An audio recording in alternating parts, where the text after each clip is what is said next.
Welcome to the Honor It All podcast. I'm Honor Garrett, your host, and we're here to honor all that is good in the world.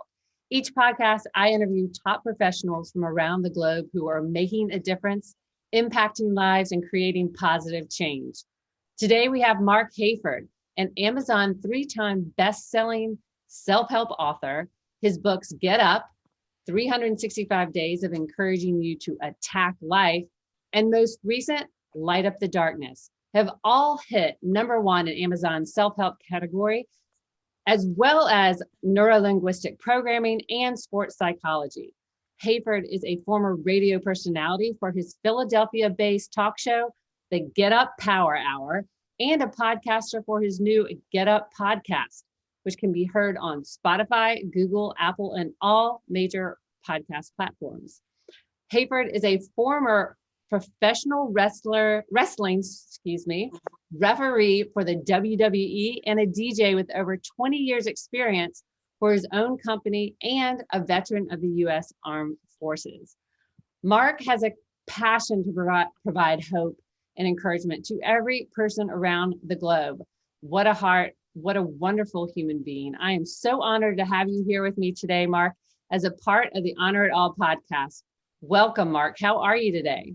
I am freaking awesome. I'm so excited to rip into this with you. Thank you for having me. I love the platform. Well, thank you. And, are you ready? Because today we want to get to know all about Marc Hayford and what gets you up in the morning. Share with our listeners your background on how you ended up becoming a best-selling author and inspiring so many people. Yeah, thank you. Well, I think the answer is in your question. You just asked me if I'm ready. And the answer is no, because we're never ready. We wait for the freaking planets to align. We're going to ask 50 of our unsuccessful friends what their opinions are. We're going to, make sure that we're better or everything's perfect. And then we're ready. You just got to go. You got to create. You got to live your life out. Too many of us are out here acting like we get more time, or that there's going to be like a second round, or that we're getting more sand in the hourglass. Why are we so egotistical with that? Why don't we just take the gifts that we're blessed with, be thankful for what we have, and start failing forward? We're created here not just to survive, but to thrive and to lift each other up. And you can't do that when you're constantly sitting back, second guessing and wondering what it could be like. My message is get up, encouraging you to attack life. It's about encouraging others to play all out, to step into their greatness. And yes, I'm ready. That's awesome. Well, you're incredibly positive, obviously, and upbeat. That's what drew me to you. Well, where does that come from? Were you always like that as a kid? I think somewhere in there, I've always been like that, but I get that a lot. People say, wow, you're so positive. Are you always like that? And I'll say, no, I was from New Jersey, so Jersey, shout out. But I'm in Pennsylvania now, by the way, with my wife and kids. But yeah, I think it's you got to be on purpose. Positivity gets an interesting rap. I think a lot of people think positivity is, puppies and cupcakes and rainbows and glitter, and it's not. Positivity means you have been through the fire. It means that you got battle scars. It means that no matter what, Garrett, I said, no, listen, no matter what, you're gonna make it happen, and you're gonna forge through. And you're going to win somehow, and you're going to be known for whatever it is that you're focusing on. That's a positive mindset. That's not easy to have. That's work. That's like going to the gym. You don't go to the gym once, you do like 50 sit-ups and go, yeah, look at the abs for life, baby. Right. It doesn't work like that. It's repetition. Right. So being positive is about putting in the work, and it's about constantly being self-aware about getting better. You can't have a positive and negative mindset in the same head. It doesn't work like that. So positivity is definitely something that is important. It does take work. You are a mentally strong person if you are authentically a positive person. And, so that was a body of work for me over time. But something that inspires me, I've talked about, is, growing up, my hero was my dad. My dad, he was a combat trained Vietnam veteran, right? Spent a lot of time with me. He wasn't just my dad. We were friends, but then he got sick. At the time I started going to high school, he got MS, multiple sclerosis. And I've watched my childhood hero deteriorate over 3-decade-long journey. And over that was hard. Here was a guy who was, ranked nationally in cross country in his day. And now he can't get out of bed to go to the bathroom. right? And I know that if he was still here, which he's not, he passed away New Year's Day 2007. I know that he would trade places with me or anybody like that, right? So who am I to play small? Who am I to not live out loud? Who am I to not try to make my mark and encourage others to do so? I'd be doing a disservice. I wouldn't be speaking my own life and truth. And, so that's a big catalyst. Do I not always feel like it? Am I not always 100%, or do things get hard? Yeah. But you know what? That's life. And we got, while we're here, we got to live it. And, when it's all said and done, at some point in time, there's going to be a tombstone. What's it going to say? And I would like to think that, you've heard it before. You got a start date, you got an end date. In the middle, you have a dash. What's your dash going to represent? I want my dash to represent that I played all out, and I've encouraged others to do that. And there's going to be some great things coming out of this life. Let's leave it better than how we found it.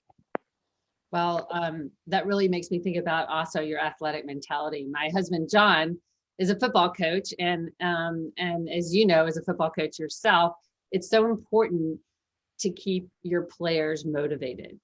But I really think the real gift is inspiration. I mean, it's a skill to be able to teach motivation, but it's an art in order for you to get your kids, your players, the people that you touch to really find their own inspiration, because that's what comes from within.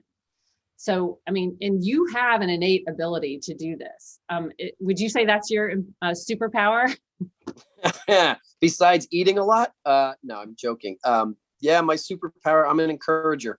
That would be my superpower. And, it's funny you talk about that, because my latest book, Light Up the Darkness, it actually hit #1 on Amazon. It's out on Audible now too, but in sports psychology. Yeah, right there. Boom. That's it. This is it, guys. And it's interesting because it's not necessarily a sports book. I mean, it also charted in self-help. It charted in neuro-linguistic programming, or NLP, which is, neuroscience. Basically, it's rewiring your brain the way you want it to, with the messages and programs that you want. But it hit #1 in sports psychology. And I thought, well, that's curious to me, because it's not a sports book, but I do use a lot of pop culture references and music and sports analogies, and being in the WWE and being a football coach and having played in high school baseball and state champion weightlifter and all that fun stuff like that definitely becomes part of your body of work, and it plays into it. And, look, I actually write a chapter. There's only 9 chapters in Light Up the Darkness, but they're actually keys. And I believe there are 9 commonalities that I found that all successful people have. And one of them is motivation. And being, and this is what drives me crazy, because there's a lot of motivational speakers that don't want to be called motivational speakers anymore, because motivation's crap. David Goggins has said that. I call him out in my book. Mel Robbins, who I love a lot, 5, 4, 3, 2, 1, go message.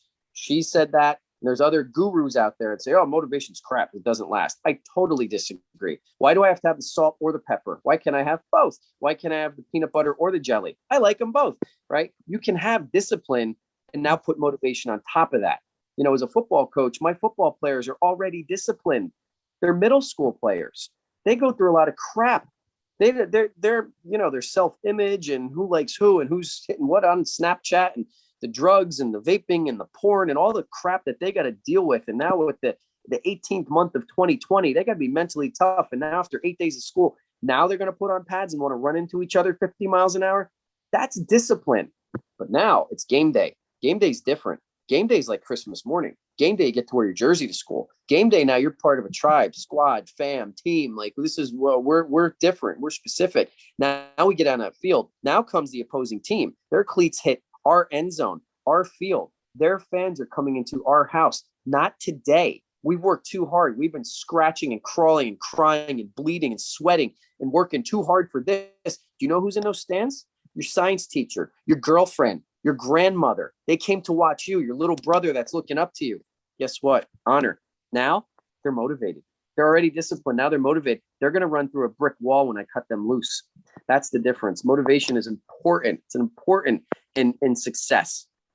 Well, I agree. I agree that you need both, because actually motivation can lead to inspiration, because some of us don't, we're so broken that we don't know how to find inspiration, and we need those people around us to motivate us so we can eventually find them. So no, that's great. And it's definitely, they work synergistically together for sure. I agree. So tell me, this is a deep question, but it could be very simple. Okay. What does success mean to you? That's a great question, because right, it could be very rudimentary, or it could be deeper than the blue ocean, right? Success is, well, I think it's a combination. I think it's one, are you happy? Okay. If you're happy, you've won. And if you're happy and you're thankful and you're satisfied, which I think is dangerous, that's coming up. But if you're happy, then I think you're successful. But there's an asterisk to that, because if you're happy because you were selfish, if you're happy because you stepped on other people to get what you want to be happy, I don't think that's okay. I think when it's all said and done, when you leave this place and you left it better and you contributed and you made a difference, and you could do that while being happy, I think that's success. That's beautiful. That's great. Well, I keep hearing from people, stick with what you're good at. But what if you're good at a lot of things? And Marc, you're obviously good at a lot of things. What's your take on that? Because I keep hearing stay in your lane, but I feel like I have a lot of things I want to do. Screw stay in your lane. How about fail forward? How about that? How about like, you're not going to know what you're good at? I love these kids that are going to college, are making six-figure. They've been told their entire life when to go to the bathroom, when they can eat, when they got to stop, when they can do recess, when they come in. Now sit down, shut up, open your book, do this, go to that page. Oh, you can go home now. Now you're 18. What do you want to do when you grow up? How are they supposed to know? They haven't been able to think their entire lives. And we're asking kids to make, $100,000 decisions, right?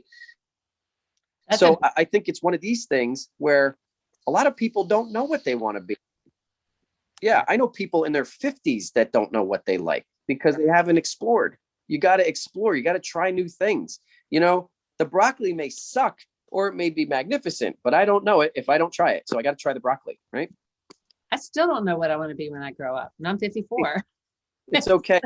I've heard Bob Proctor talk about this. He said when his grandmother he said he figured her to be around her 60s. She said, I'm not going to be here long. Not going to be here that long. Not going to be here that long. And she said it for years and years and years. She finally died at the age of 94. That was a third of her life saying, I'm not going to be here long. And then he had a friend named Bob.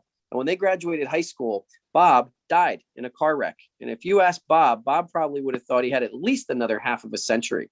So we don't know how much time that we have. And we're not guaranteed anything. And that's why I encourage people with Get Up and Light Up the Darkness to play all out and to really speak to their true selves. And to be honest with you, just to try things, and lean into the things that you're passionate about. Lean into the things that you find out that you do like. The truth of the matter is you can rewire your brain to the twilight of your life. And most people hear that, oh, you can't teach an old dog new tricks. That's total crap. It's total fabrication. Your brain is willing to learn. It's craving to learn, to grow, to shapeshift, to change up until the end of lifetimes. Absolutely. Absolutely. And I tell people all the time, when I went back after my kids all went to college to become a health coach, a life coach, I did all the NLP and Reiki master certifications, everything. And I look back and I said, even if I never had another client, I have grown so much in myself. And so I know I'm going to serve people regardless of what that looks like.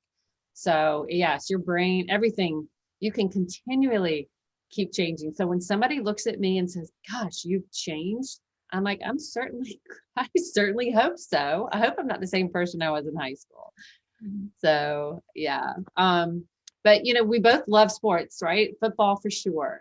And I personally think that sports can almost, really teach every life lesson. What value do you see that sports brings to this world? Oh, structure. If you're going to, because whether it's an individualized sport like golf or tennis or swimming, you can't be lazy. You have to have a regiment. You have to buy into the fact that it's this is a repetition, right? You have to have structure for that. If it's a team sport, well, now it's even messier. When take American football, for example, there are 22 people on that field. That's 44 feet and hands and eyes. And there's a lot going on there. And you got to know how to do your job and when to do it and how to do it and how to do it better, you know? And so I think sports is, I think every kid should play some type of a sport, not just to even mention what it does for you, for your mental wellness and your mental health, as far as releasing endorphins and the confidence factor and self-image and all that, but just in the sense of really being able to learn how to create your own success, to create team success, to have structure in your life, because when you're done playing that sport, you can carry that over. There's so many lessons I learned in playing sports that I really just carry in life with me today. Yeah. Well, it just, the discipline in being able to stick with something. I think so many people just give up too soon, right on the cusp. And that's the difference between someone who, we were talking about that with your wife who has a successful business in Arvon. Yeah, absolutely. And she kept with it. So, I know that people are really struggling today, obviously. There's no doubt, but I try to remind myself, right? Life is hard, but struggle's a choice. What advice would you give someone who might be in the audience right now that feels like life has literally beaten them down and they don't know how to get up? I'm sure there's a lot of people who feel like that as we're in the 18th month of 2020, right? The roaring 20s. Besides reading this book, this will help you get up. Thank you. Well, I mean, it's all about, I just did this radio interview in Ireland of all places, which is really cool. And they asked a similar question. The whole thing is about this, where there's people where you have vision, you got to cast it for those that can't see. If you're an encourager, it's about, inspiring others. If you're strong enough to lift those who can't walk, help them. And there's some people who are, doing great in these days, in this year of 2021. There's some that are doing okay. And there's some that can't get out of bed. And, there's at all levels. And I think number one, it has to be a choice. And I think with that choice, there's lots of options, because now in 2021, we have more opportunity. There's more mentorship. There is more. I mean, it's the noisiest it's ever been in the planet, but there's podcasts, there's books, there's video on YouTube. I have mentors that are both living and dead. And I think personal growth is a journey. I think it's necessary. Like, I am just personal growth junkie. The books, the audios, everything that's out there available for us. You can start small. I think it's crucial in either, smashing goals, dreaming again, or just literally taking steps out of bed. That's why I do my Get Up podcast every week. It's in 10 platforms in 21 countries now. And I was stunned by that. But then when I thought about it, I said, oh, but not so much, because people need uplifting right now. That's what they need. That's what they want. And, if you took again, it's work. Personal growth is work. Because I'm going to use the analogy, you don't go to the gym and you bench press once and you're popping your pecs. Like, no, like it's constant work. It's repetition. Repetition wins. I write about that in my latest book, Light Up the Darkness. And it's the same thing with personal growth. It's the same thing with mindset. It has to be a decision. And I believe that decision, it could be 15 minutes a day. Right. 15 minutes a day. Honor, think about this. If you read 15 minutes a day, do you know what you have? 23 hours and 45 freaking minutes left to do whatever you want. But if you start, I promise you, if you start taking 15 minutes a day and you find someone you connect with online that you can listen to their podcasts or their videos or their audio books, or you can read something that inspires you, 15 minutes a day, every day, go talk to me next month. See how that's helped change. Or how about this? If you really have a hard time getting out of bed, put something next to your bed, a gratitude journal. Huge, imperative. Because I think we need to stay hungry nowadays, but I think you got to be grateful for what you have. Now, I didn't say being comfortable, because comfortable it's not bad. That's the enemy of great. Comfortable is the enemy of great. But I think you should be thankful for those battle scars, thankful for all the stuff, thankful for the memories, the good, the bad, the ugly. You know why? Because you're still here. And you're not here just to survive. You're meant for more. You're not just here for your next meal. You're here to thrive. And I think once you start actually taking inventory and putting that down on paper, and it's something daily where you could see it, and you start channeling and making yourself think, oh yeah, well, I do have this and I do have that. The fact of the matter is we live like kings and queens and princes and princesses, and we forget that because we get caught up in our own circumstances. If you're still here, if you can hear my voice, you're made for more. You should want more. It's okay to want more. Go get it and start baby steps if you have to. Yeah, you're breathing. And gratitude is so important. I teach people about gratitude, not only to be grateful for what you have, but start speaking into what you're envisioning for your future and be grateful for that as well.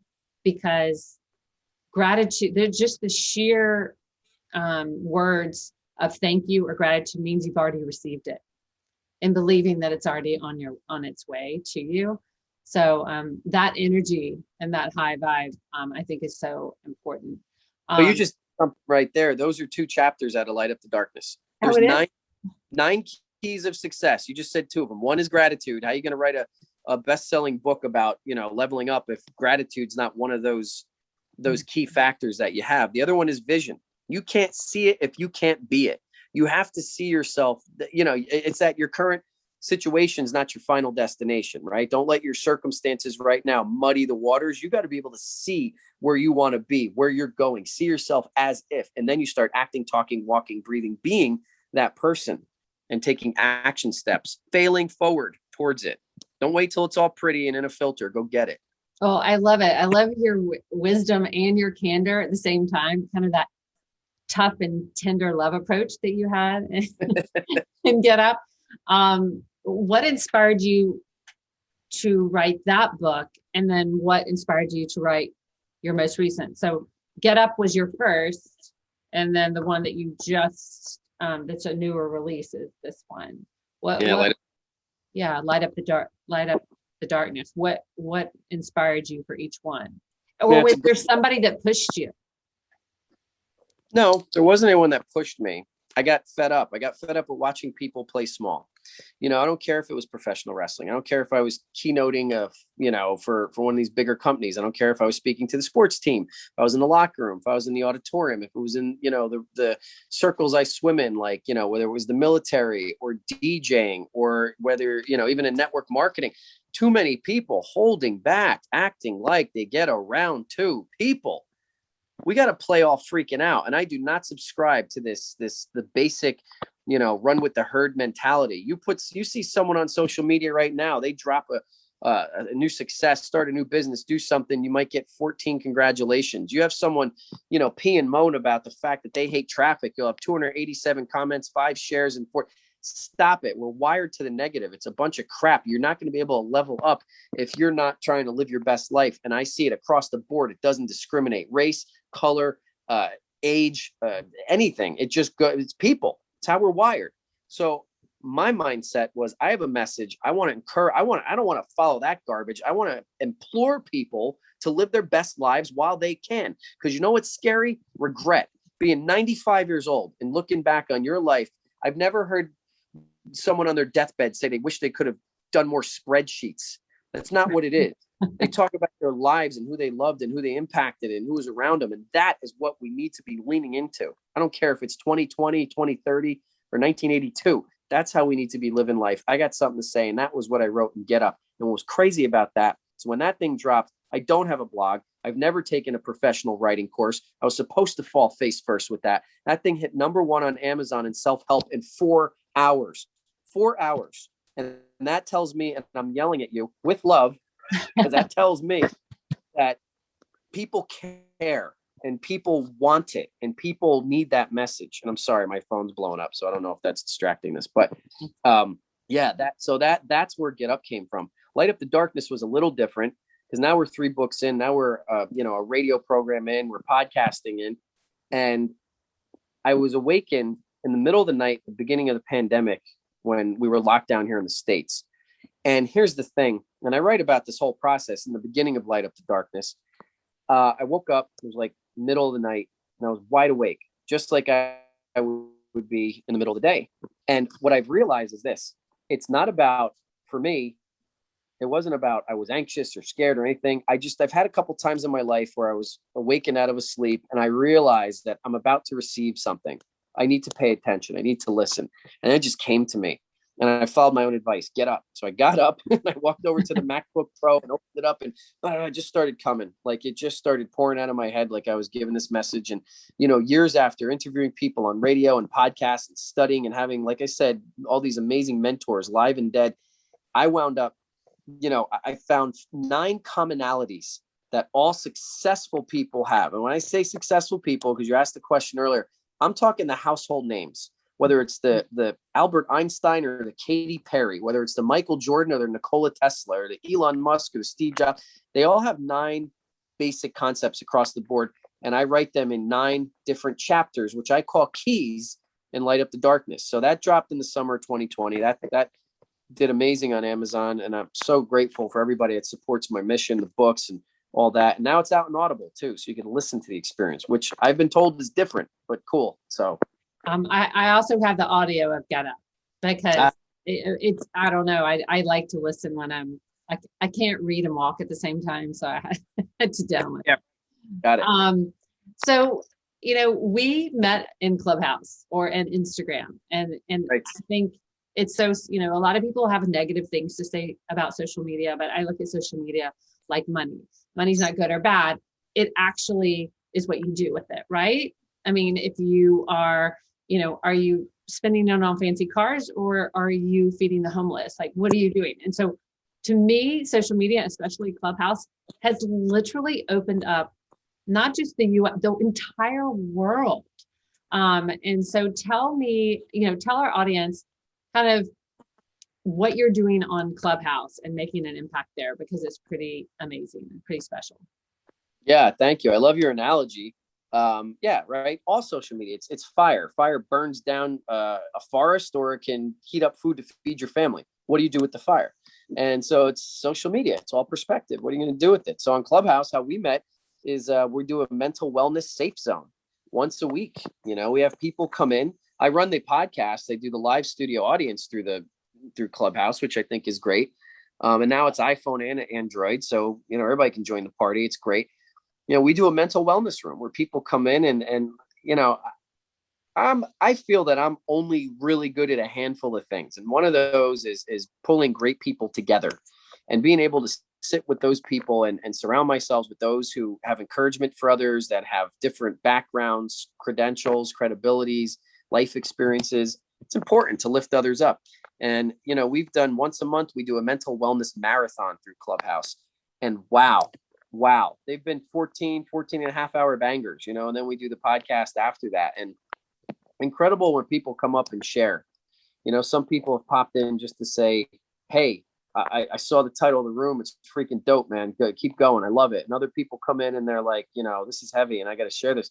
Some people just have a question for some of the professionals that are on the boards. So, again, I don't care if it's LinkedIn, TikTok, anything in between. You could use it to spread whatever message you want. Do it. Right. That's awesome. Well, tell me what's next on your horizon. You're always encouraging other people to find their big dream. Like, what's the vision for your future?